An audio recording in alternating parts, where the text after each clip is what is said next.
Hello, good morning, जोहार। मैं संजय और आप देख रहे हैं न्यूज झारखंड। समय हो चला है झारखंड की खबरों को जानने का, झारखंड की खबरों से अपडेट होने का। तो चलिए जानते हैं आज की झारखंड की 25 मुख्य बड़ी खबरों को। कल से बदलने वाला है झारखंड का मौसम। 3 दिन तक आंधी, तूफान, वज्रपात और ओले गिरने का ऑरेंज अलर्ट। पश्चिमी विक्षोभ के असर से उत्तर भारत के 6 राज्यों में बौछार, आंधी, तूफान का अलर्ट जारी होने के बाद झारखंड के लिए भी मौसम विभाग ने ऑरेंज अलर्ट जारी कर दिया है। भारत मौसम विज्ञान विभाग के मौसम केंद्र ने कहा है कि झारखंड में 2 अप्रैल से मौसम करवट लेगा। लगातार 3 दिनों तक झारखंड के अलग अलग हिस्से में आंधी, तूफान के साथ गरज के साथ वर्षा और वज्रपात की संभावना जताई गई है। मौसम विभाग ने सोमवार को जो अलर्ट जारी किया है उसमें कहा गया है बुधवार यानी कि कल 2 अप्रैल से झारखंड में तेज हवाएं चलेंगी, गरज के साथ बारिश होगी, कहीं कहीं ठनका गिरने की भी आशंका है। 2 अप्रैल को राज्य के पश्चिमी और उससे सटे इलाके में कहीं कहीं गरज के साथ तेज हवाओं का झोंका चलेगा। हवा की रफ्तार 40 से 50 किलोमीटर प्रति घंटा रह सकती है। 13 जिलों में कल 2 अप्रैल को बारिश और वज्रपात का अलर्ट जारी किया गया है, जिनमें गढ़वा, पलामू, चतरा, कोडरमा, हजारीबाग, लातेहार, लोहरदगा, रामगढ़, रांची, खूंटी, गुमला, सिमडेगा, पश्चिमी सिंहभूम। इसके साथ ही गुरुवार यानी कि 3 अप्रैल को झारखंड के दक्षिणी और उससे सटे मध्य भाग में कहीं कहीं ओले गिरेंगे, गरज के साथ तेज हवा चलेंगी। हवा की रफ्तार 40 से 50 किलोमीटर प्रति घंटा रहेगी। इतना ही नहीं, इस दौरान वज्रपात होने की भी संभावना है। 3 अप्रैल को ही राज्य के उत्तरी, पश्चिमी और उत्तरी मध्य भागों में कहीं कहीं गरज के साथ तेज हवाएं चलेंगी, वज्रपात होंगे। हवा की रफ्तार 40 से 50 किलोमीटर प्रति घंटा रह सकती है। वह 4 अप्रैल को झारखंड के दक्षिणी, पूर्वी और उससे सटे मध्य भागों में कहीं कहीं ओले गिरेंगे, आंधी तूफान के साथ बादल गरजेंगे, जिसको लेकर मौसम विभाग ने सावधान और सतर्क रहने की लोगों को सलाह दी है। दिल्ली में पहली बार मनाया जाएगा सरहुल पर्व। आज राजधानी में गूंजेगी मांदर की थाप। प्रकृति पर्व सरहुल की धमक इस बार दिल्ली में भी दिखेगी। झारखंड के आदिवासी और कलाकारों का जत्था दिल्ली में रक्षा राज्य मंत्री संजय सेठ के आवास पर आगामी 3 अप्रैल को सरहुल मिलन समारोह में शिरकत करेगा। रक्षा राज्य मंत्री संजय सेठ द्वारा दिल्ली में पहली बार आयोजित हो रहे इस सरहुल महोत्सव में झारखंड के 1000 से अधिक आदिवासी, कई केंद्रीय मंत्रियों के साथ भाग लेंगे। केंद्रीय रक्षा मंत्री ने इसकी जानकारी देते हुए कहा है कि सरहुल पर्यावरण को संरक्षित करने का संदेश देने वाला पर्व है, जो आज विश्व के लिए काफी महत्वपूर्ण है। झारखंड में सरहुल को अलग अंदाज में मनाने की परंपरा रही है। देश और दुनिया को इससे परिचित कराने के लिए पहली बार इसका आयोजन नई दिल्ली में किया जा रहा है। सरहुल को लेकर राजधानी रांची समेत पूरे राज्य में उत्साह है। रांची में जगह जगह सरहुल के संदेश वाले पोस्टर लगाए गए हैं। मुख्यमंत्री हेमंत सोरेन और राज्यपाल संतोष कुमार गंगवार ने राज्यवासियों को सरहुल की शुभकामनाएं दी हैं। सरहुल के अवसर पर आज मंगलवार 1 अप्रैल को राज्यपाल रांची विश्वविद्यालय द्वारा आयोजित कार्यक्रम में भाग लेंगे, जबकि मुख्यमंत्री हेमंत सोरेन आदिवासी छात्रावास और केंद्रीय सरना समिति सिरमटोली के पूजा स्थल पर भ्रमण कर सरहुल शोभा यात्रा में भाग लेंगे। इस अवसर पर निकाले जाने वाले भव्य जुलूस की तैयारी पूरी कर ली गई है। इधर सरहुल जुलूस को लेकर प्रशासन ने यातायात व्यवस्था भी दुरुस्त कर दी है। मुख्य सड़क से लेकर विभिन्न मार्गों पर जुलूस का रूट निर्धारित कर दिया गया है। पुलिस जवानों की तैनाती करने का निर्णय लिया गया है। झारखंड की ईदगाहों में जुटा मुस्लिम समुदाय नमाज अदा कर एक दूसरे के लगे गले, ईद मुबारक बोल बांटी खुशियां। राजधानी रांची सहित पूरे राज्य में सोमवार को ईद मनाई गई। मुस्लिम समाज के लोगों ने ईदगाहों व मस्जिदों में ईद की नमाज अदा की, भाईचारे और अमन चैन की दुआ मांगी, फिर एक दूसरे को गले लगाकर ईद की बधाई दी। सुबह होते ही रांची के हरमू व डोरंडा ईदगाह समेत अन्य मस्जिदों में बड़ी संख्या में लोग जुटने लगे थे। विभिन्न ईदगाह और मस्जिदों से एकजुटता के संदेश जारी किया गया, जहां इमाम के द्वारा बताया गया है कि ईद मुसलमानों का सबसे बड़ा त्यौहार है। ईद मिलने और मिलाने का दिन है, गिले शिकवे दूर करने का दिन है। मुस्लिम भाई अल्लाह की बात मानकर गुनाहों से बचे। राजधानी रांची के अतिरिक्त राज्य के अलग अलग जिले में ईद मनाया गया। जामताड़ा में उल्लासपूर्वक ईद मनाई गई। सुबह से ही लोगों में खासा उत्साह दिखा। नए कपड़े पहन बड़ी संख्या में लोग ईदगाह पहुंचे और ईद की नमाज अदा की। इधर बोकारो, धनबाद, रामगढ़ आदि जिलों में भी ईद को लेकर लोगों में खासा उत्साह देखने को मिला। धनबाद में ईद उल फितर को लेकर रौनक नजर आया। मस्जिदों में नमाजियों की भीड़ उमड़ पड़ी। नमाज अदा कर अमन चैन की दुआ की। किसी भी तरह की अनहोनी से निपटने के लिए सुरक्षा के पुख्ता इंतजाम भी किए गए थे। बड़ी संख्या में पुलिस बल तैनात की गई। आज सरहुल पर बिजली रहेगी बाधित, जुलूस को लेकर अलर्ट मोड में विभाग। सरहुल के अवसर पर निकाले जाने वाले जुलूस को लेकर जेबीवीएनएल अलर्ट मोड में है। विभाग ने सभी पदाधिकारियों को किसी भी तरह की अप्रिय घटना से निपटने के लिए चौकस रहने का निर्देश दिया है। सरहुल जुलूस के दौरान राजधानी रांची में आज दोपहर 1 बजे से रात 11 बजे तक बिजली बाधित रहेगी। विद्युत आपूर्ति अंचल रांची के विद्युत अधीक्षण अभियंता डीएन साहू ने जानकारी देते हुए बताया कि जुलूस के दौरान सुरक्षा के मद्देनजर विभाग की ओर से एहतियाती कदम उठाए गए हैं। विभाग की ओर से जारी पत्र के अनुसार सभी संबंधित जूनियर इंजीनियर को स्थानीय थाना प्रशासन या पूजा समिति से संपर्क कर जुलूस के रूटों को चिन्हित करने तथा सुरक्षा के दृष्टिकोण से जुलूस के दौरान संबंधित क्षेत्र की बिजली आपूर्ति बंद रखने का निर्देश दिया गया है। जारी दिशा निर्देश के अनुसार जुलूस समाप्ति के बाद स्थानीय थाना या प्रशासन की अनुमति से जो है बंद रखे गए फीडरों को समुचित पेट्रोलिंग के बाद ही बिजली आपूर्ति बहाल करने को कहा गया है। सभी पदाधिकारियों व कर्मचारियों को अपने अपने विभागीय या निजी मोबाइल चालू हालत में रखने को कहा गया है। सरहुल के दौरान बिजली से संबंधित कोई भी अप्रिय घटना होने पर जेबीवीएनएल द्वारा बनाए गए कंट्रोल रूम से संपर्क कर सूचना दे सकते हैं। जैक 10वीं और 12वीं के रिजल्ट इस दिन हो सकते हैं जारी। झारखंड में मैट्रिक और इंटर की बोर्ड परीक्षाएं सफलतापूर्वक संपन्न हो गया है और अब परीक्षार्थियों को अपने रिजल्ट का बेसब्री से इंतजार है। झारखंड एकेडमिक काउंसिल के अनुसार 10वीं और 12वीं कक्षा के परिणाम जून के पहले सप्ताह में जारी किए जाने की संभावना है। इस वर्ष बोर्ड परीक्षाएं 11 फरवरी से शुरू हुई थी। हालांकि हिंदी और साइंस के पेपर लीक होने के कारण मैट्रिक की कुछ परीक्षाएं रद्द करनी पड़ी। इसके बाद झारखंड एकेडमिक काउंसिल ने इन दोनों विषयों की परीक्षाएं 7 और 8 मार्च को पुनः आयोजित की थी। छात्रों को सलाह दी जाती है कि वे अपने रिजल्ट से संबंधित किसी भी अपडेट के लिए जैक की आधिकारिक वेबसाइट पर नियमित रूप से नजर बनाए रखें और किसी भी तरह की अफवाह से बचें। जैक की मैट्रिक और इंटर की परीक्षाएं समाप्त होने के बाद अब उत्तर पुस्तिकाओं के मूल्यांकन की प्रक्रिया शुरू हो चुकी है। होली के बाद सभी उत्तर पुस्तिकाओं को एकत्रित किया गया था और अब कॉपियों की चेकिंग शुरू कर दी गई है।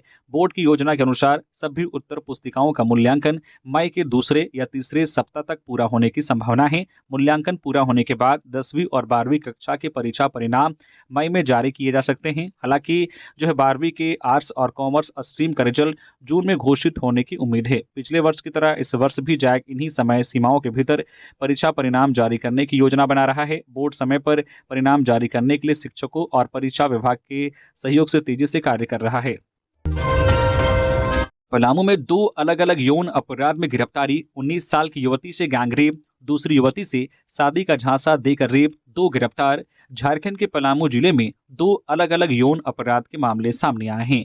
पांडु थाना क्षेत्र के झरना खुर्द में एक 19 वर्षीय युवती के साथ सामूहिक दुष्कर्म हुआ। युवती जंगल में लकड़ी लेने गई थी। वहां 33 वर्षीय सोनू सिंह समेत 5 युवकों ने उनके साथ बारी बारी से दुष्कर्म किया। पीड़िता ने 2 आरोपियों की पहचान की। उनसे परिजनों के साथ थाने में 2 नामजद और 3 अज्ञात के खिलाफ शिकायत दर्ज कराई। पुलिस ने सोनू सिंह को गिरफ्तार कर लिया है। अन्य 4 आरोपी फरार हैं।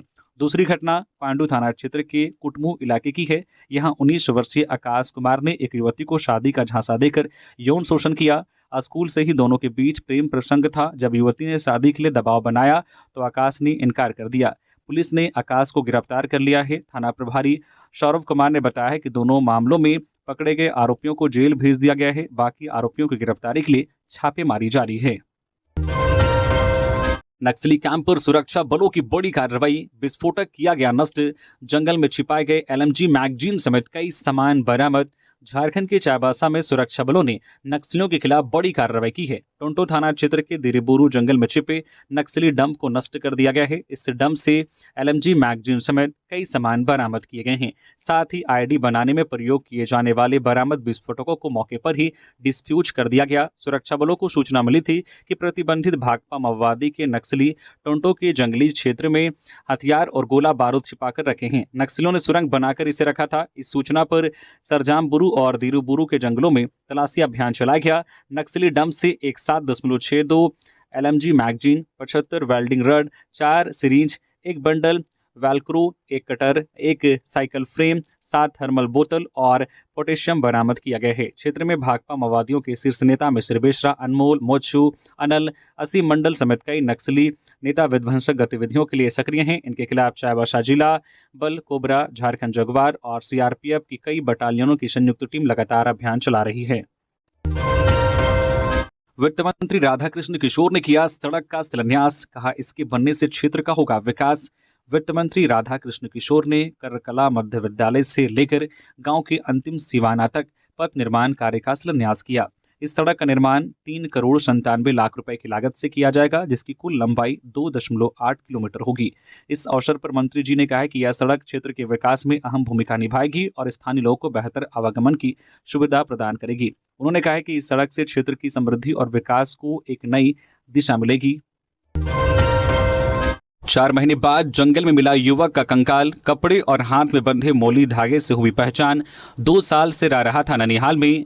बोकारो जिले के पेटरवार थाना क्षेत्र के पतकी पंचायत स्थित बगजोबरा गांव में सोमवार को 4 महीने से लापता एक युवक दीपक कुमार 20 वर्षीय का कंकाल मिलने से पूरे इलाके में सनसनी फैल गई। परिजनों ने कपड़े और मौली धागे के आधार पर उसकी पहचान की, जिससे यह दर्दनाक घटना सामने आई। हजारीबाग जिले के बिशुनगढ़ थाना क्षेत्र के अचल जामुन गांव निवासी गुंजन रजवार का पुत्र दीपक कुमार पिछले 2 वर्षों से अपने ननिहाल बगजोबरा में रहकर पढ़ाई कर रहा था। 11 दिसंबर की सुबह वह घर से निकला, लेकिन फिर कभी वापस नहीं आया। परिजनों ने काफी खोजबीन की, लेकिन कोई सुराग नहीं मिला। आखिरकार परिजनों ने पेटरवार थाना में शिकायत दर्ज कराई और झारखंड सरकार के पेयजल एवं स्वच्छता तथा उत्पाद एवं मद्य निषेध मंत्री योगेंद्र प्रसाद से भी गुहार लगाई। मंत्री ने त्वरित कार्रवाई के निर्देश दिए, लेकिन महीनों तक युवक का कोई अता पता नहीं चला। 4 महीने बाद ग्रामीणों को बगजोबरा के जंगल में एक कंकाल मिला। जब वहां बिखरे कपड़े और मौली धागा देखा गया तो संदेह हुआ। सूचना पर पहुंचे परिजनों ने कपड़े और धागे के आधार पर उसकी पहचान की। घटना की सूचना मिलते ही पुलिस मौके पर पहुंची और कंकाल को कब्जे में लेकर जांच शुरू कर दी है। परिजनों और ग्रामीणों की मांग है कि इस मामले की विस्तृत जांच हो और सच सामने लाया जाए। ईद का त्यौहार सिखाता है कि हम जरूरतमंदों का रखें ख्याल। डॉक्टर इरफान अंसारी। राज्य के स्वास्थ्य मंत्री डॉक्टर इरफान अंसारी ने ईद उल फितर की नमाज अपने पैतृक आवास मधुपुर के ईदगाह में अदा की। इस पाक मौके पर उन्होंने समस्त देशवासियों, झारखंड वासियों, जामताड़ा एवं मधुपुर के लोगों को ईद की मुबारकबाद दी। सोशल मीडिया पोस्ट में कहा है कि ईद उल फितर आपसी प्रेम, सौहार्द और भाईचारे का प्रतीक है। यह माह ए रमजान का पूरा महीना रोजा रखने, इबादत करने और अपने अंदर संयम और आत्मशुद्धि का भाव लाने के बाद आता है। 1 महीने तक रोजा रखने के बाद जब ईद का चांद नजर आता है तो खुशी का माहौल चारों ओर फैल जाता है। डॉक्टर अंसारी ने कहा है कि ईद हमें यह सिखाता है कि हम अपने मन से हर तरह की नफरत, द्वेष और कटुता को मिटाकर एक दूसरे को गले लगाएं। इस दिन लोग अपने पुराने गिले शिकवे भूलकर दुश्मनों को भी दोस्त बना लेते हैं। ईद का यह त्यौहार हमें सिखाता है कि हम जरूरतमंदों का ख्याल रखें, उनके साथ खुशियां बांटें और समाज में सौहार्द और प्रेम का वातावरण बनाए रखें। हमें संकल्प लेना चाहिए कि हम झारखंड को तरक्की और खुशहाली की राह पर आगे ले जाने के लिए एकजुट होकर कार्य करें। मेदिनीनगर में सोना दुकान में डकैती की योजना नाकाम, 3 अपराधी गिरफ्तार, 2 फरार, देसी कट्टा और फर्जी नंबर प्लेट जब्त। पलामू पुलिस ने रानीताल डैम के पास से एक बड़ी डकैती की योजना को नाकाम कर दिया है। चैनपुर थाना पुलिस ने 3 अपराधियों को गिरफ्तार किया है।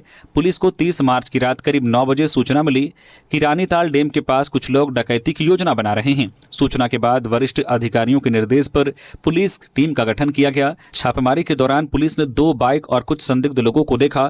पुलिस को देखते हुए लोग भागने लगे। पुलिस ने 3 अपराधियों को पकड़ लिया, जबकि 2 अंधेरे का फायदा उठाकर भाग निकले।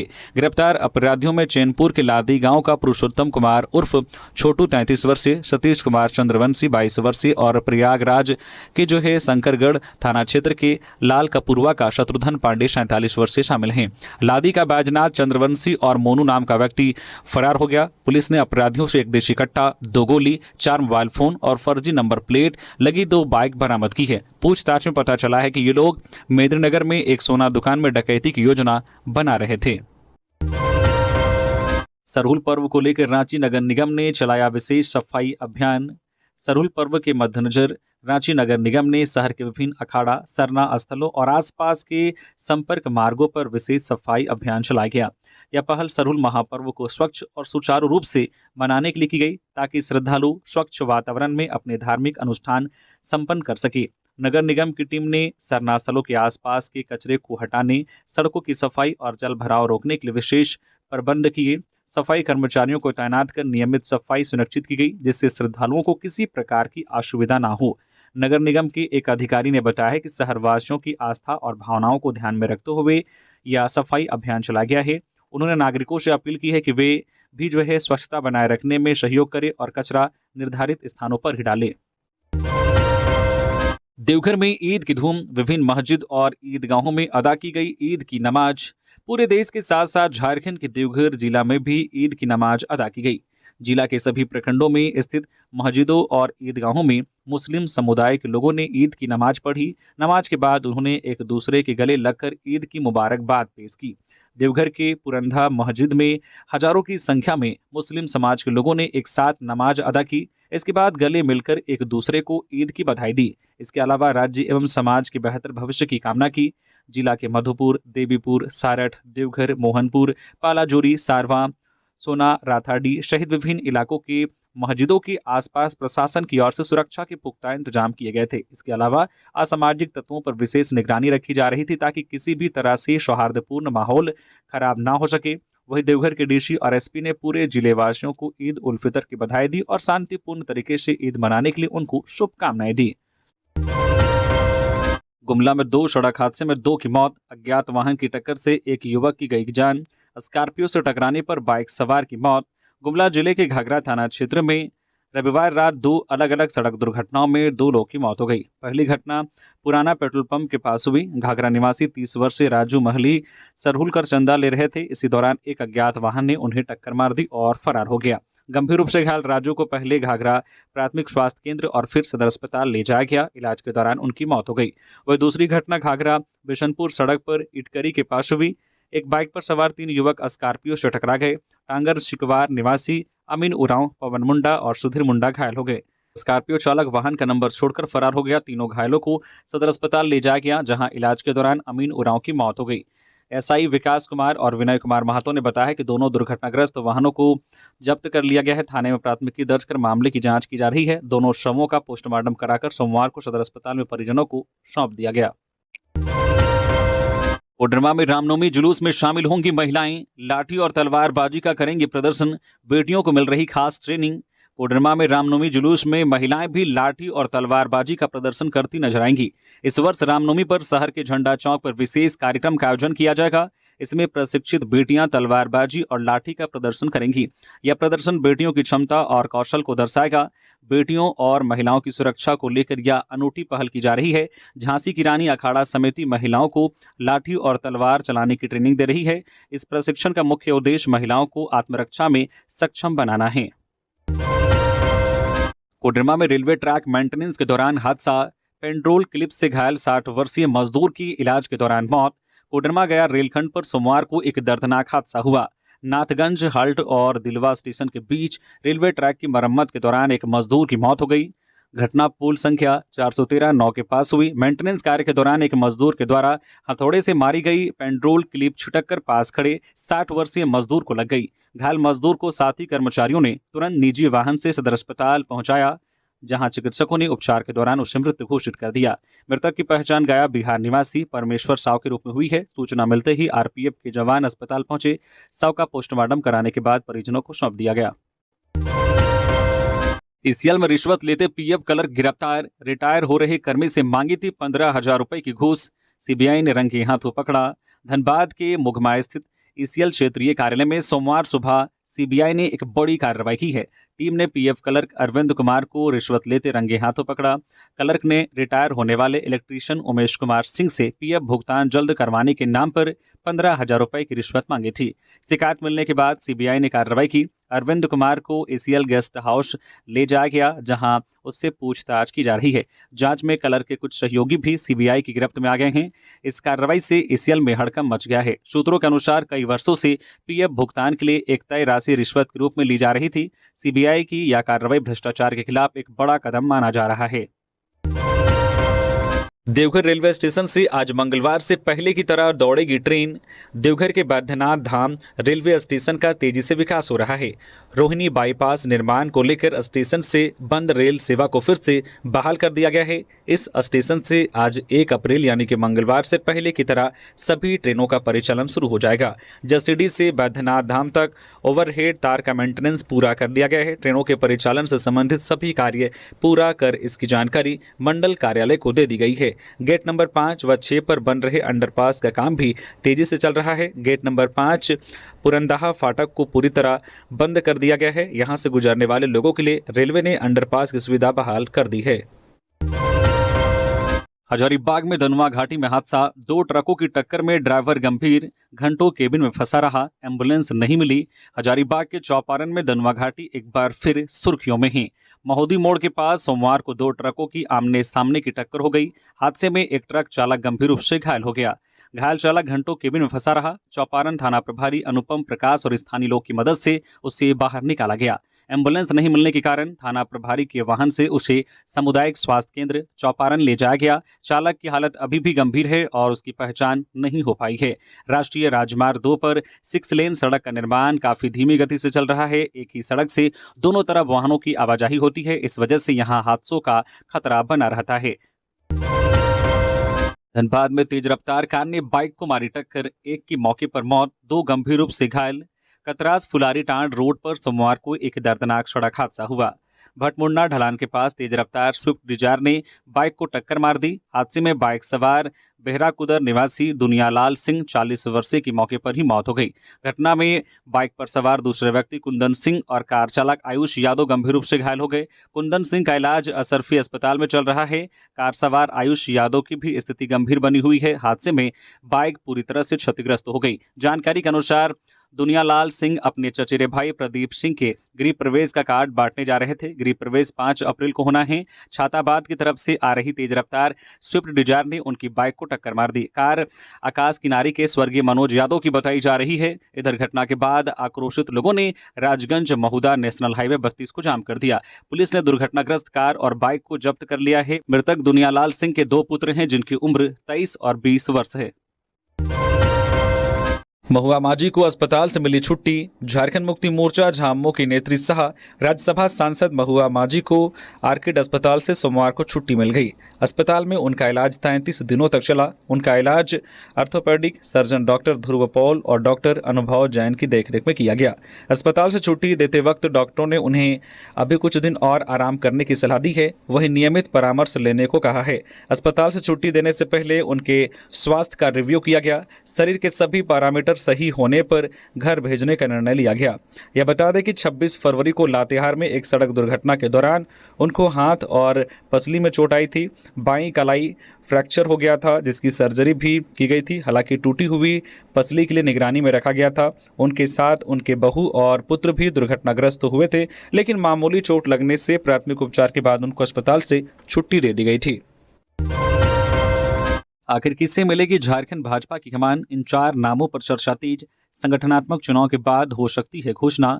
झारखंड भाजपा की कमान किसे मिलेगी या इन दिनों चर्चा का विषय बना हुआ है। कई नामों पर कयास लगाए जा रहे हैं, जिनमें पूर्व मुख्यमंत्री रघुवर दास, सांसद विद्युत वरण महतो, मनीष जायसवाल और आदित्य साहू के नाम शामिल हैं। पार्टी के इन बड़े नेताओं के नाम पर जितनी मुंह उतने नाम प्रदेश भाजपा के अंदर चल रही है।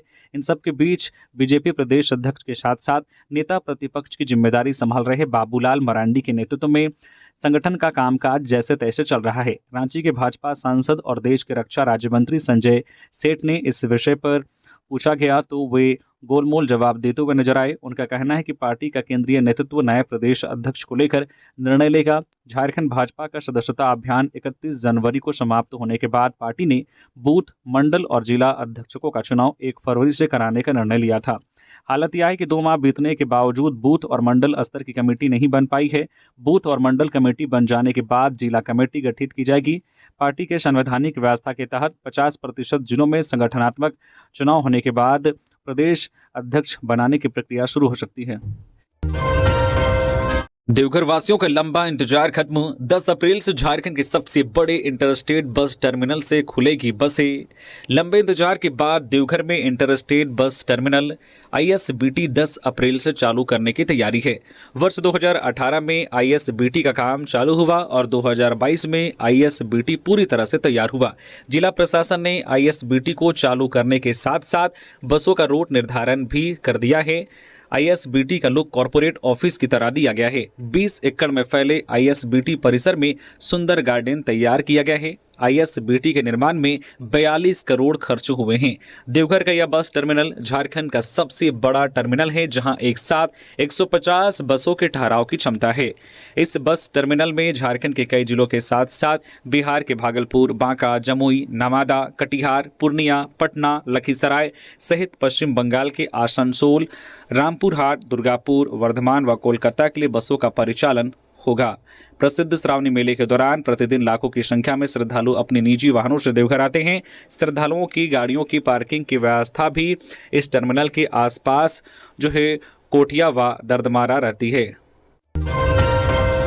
झारखंड के मुख्य सचिव को मिलेगी Skoda superb carcade, 2 Mahindra Bolero भी शामिल।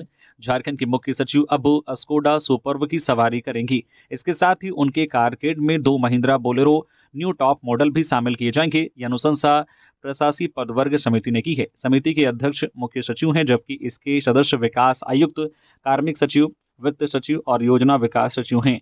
इस समिति ने मुख्य सचिव के कारकेड में 2 Mahindra Bolero new top model शामिल करने की अनुशंसा की है, जो प्रशासनिक कार्यों के लिए उपयोगी होंगे।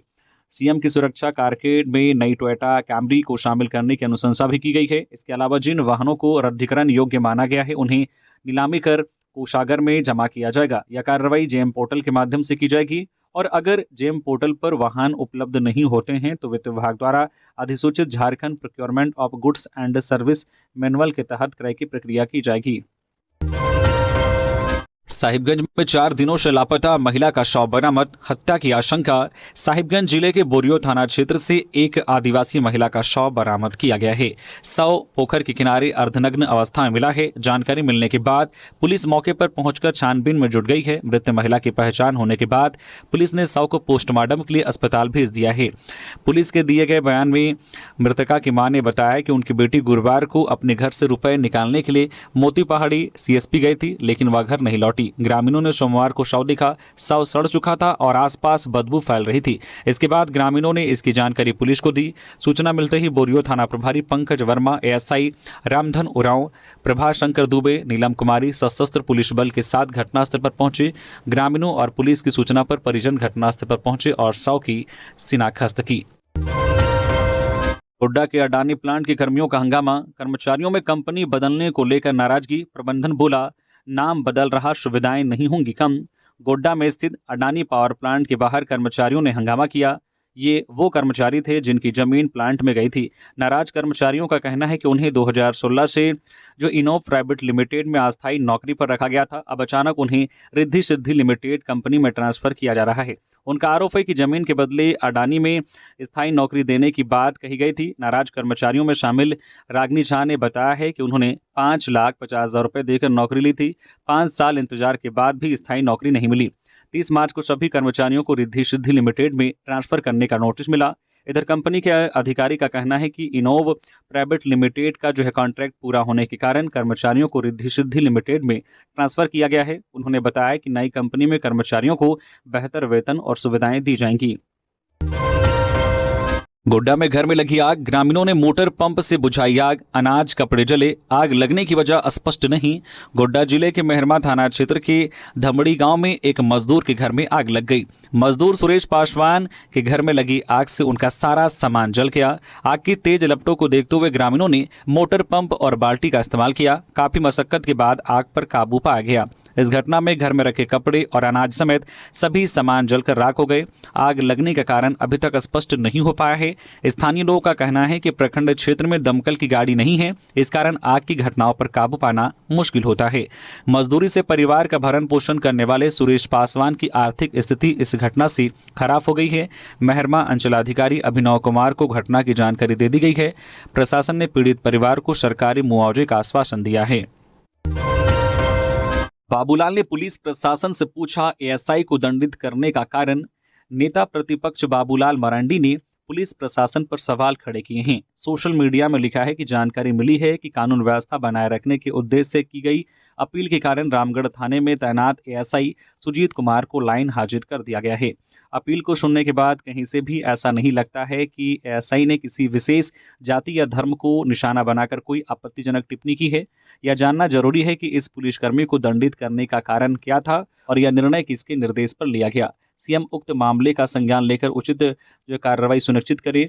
यदि इसी तरह तुष्टीकरण की राजनीति के चलते कर्तव्यनिष्ठ पुलिसकर्मियों को दंडित करने की कार्रवाई होती रही तो समाज में अमन चैन और सौहार्द बनाए रखना कैसे संभव होगा। जेएमएम की पलामू जिला समिति के अध्यक्ष बने राजेंद्र कुमार सिन्हा, गुड्डू रतनलाल मांझी को बोकारो की कमान।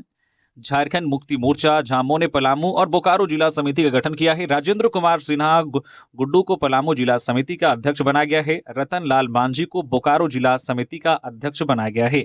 झामो महासचिव विनोद कुमार पांडे के हस्ताक्षर से सोमवार को जिला समिति के पदाधिकारियों के नामों की घोषणा की गई है। झारखंड मुक्ति मोर्चा ने पलामू जिला समिति का उपाध्यक्ष बालकिशन उरांव और सन्नू सिद्दीकी को बनाया है। रतन चंद्रवंशी को सचिव बनाया गया है। विशाल कुमार सिन्हा को कोषाध्यक्ष बनाया गया है। संगठन सचिव और सह सचिव के पद की भी जिम्मेदारी दी गई है। पार्टी ने जिला समिति के पदाधिकारियों को निर्देश दिया है कि कमेटी के पूर्ण विस्तार के लिए जिले में आने वाली केंद्रीय समिति के पदाधिकारियों एवं केंद्रीय सदस्यों के साथ बैठक कर नाम की अनुशंसा करे। झामो ने बोकारो जिला समिति का उपाध्यक्ष गिरधर महतो और मोहन मुर्मू को बनाया है। घन्नू हासदा और फिरदौस को भी उपाध्यक्ष की जिम्मेदारी दी गई है। कुल 4 को उपाध्यक्ष बनाया गया है। मुकेश कुमार महतो को सचिव बनाया गया है। पंकज जायसवाल को कोषाध्यक्ष बनाए गए हैं। संगठन सचिव और सह सचिव के पद की भी जिम्मेदारी दी गई है। झामो के महासचिव विनोद कुमार पांडे द्वारा निर्देश जारी किया गया है कि जल्द से जल्द जिला समिति के पदाधिकारी बैठक कर ले ताकि जिला समिति का पूर्ण गठन किया जा सके। तो ये थी आज की झारखंड की टॉप बड़ी खबरें। इसी तरह से झारखंड की हर छोटी बड़ी खबर देखने के लिए आप हमारे चैनल न्यूज झारखंड चैनल को सब्सक्राइब करके बेल आइकन प्रेस कर दीजिए, जिससे झारखंड की हर छोटी बड़ी खबर का अपडेट आप तक पहुंचता रहे। तो अभी के लिए बस इतना ही, हमें दीजिए इजाजत, फिर मिलते हैं नेक्स्ट खबरों के साथ। धन्यवाद।